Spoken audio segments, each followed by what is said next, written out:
warahmatullahi wabarakatuh. Perkenalkan, nama saya Distiawini Alam Fajari Batubara NIM 1803011278 dari Minat Ilmu Tanah. Di sini saya ingin menjelaskan dan mempraktikkan sebuah video mengenai cara pengambilan tanah terganggu dan juga tanah tidak terganggu.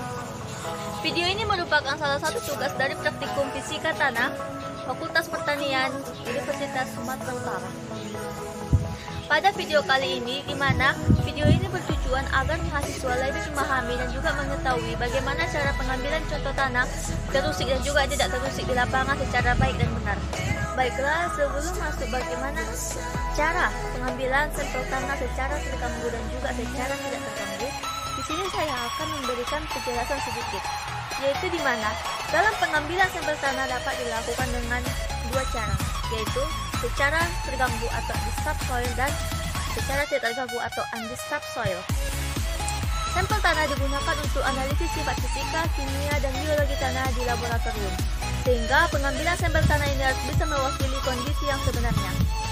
Pengambilan sampel tanah terusik digunakan untuk analisis struktur, tekstur, bahan organik, berat jenis, dan lainnya. Sedangkan pengambilan sampel tanah secara tidak terusik digunakan untuk analisis berat volume, permeabilitas, dan konduktivitas hidraulik. Kita mulai cara pengambilan contoh tanah secara terganggu dan juga cara pengambilan contoh tanah secara tidak terganggu. Hal yang pertama yang harus kita siapkan ialah alat-alat yang digunakan untuk pengambilan sampel tanah tersebut. Adapun alat-alat yang digunakan ialah pisau.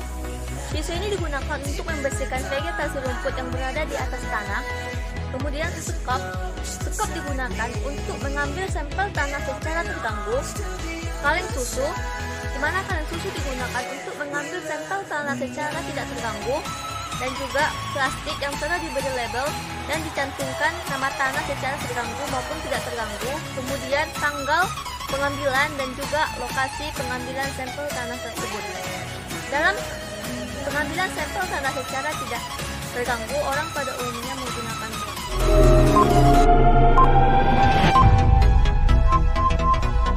Baiklah, kita akan memulai pengambilan sampel tanah. Pertama, pengambilan sampel tanah yang akan saya praktekkan ialah pengambilan sampel tanah secara tidak terganggu. Adapun yang pertama kita lakukan ialah membersihkan vegetasi yang berada di atas tanah dengan menggunakan pisau.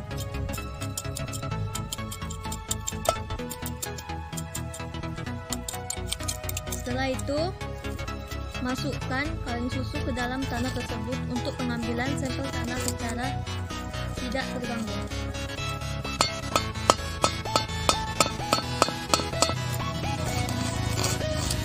Kemudian diambil pengambilan sampel tanah secara tidak terganggu tersebut dan ratakan dengan pisau. Kemudian masukkan ke dalam wadah ataupun plastik dan yang telah diberi label. Baiklah, selanjutnya saya akan mempraktekkan bagaimana cara pengambilan sampel tanah secara terganggu. Di sekitar pengambilan sampel tanah tadi secara yang tidak terganggu, di mana kita mengambil tanah yang terganggu dengan menggunakan skop. Kemudian dimasukkan ke dalam plastik yang telah diberi label. Sekian video yang dapat saya sampaikan. Apabila ada yang salah, saya mohon maaf. Kepada Tuhan saya mohon ampun. Saya akhiri dengan salam. Assalamualaikum warahmatullahi wabarakatuh.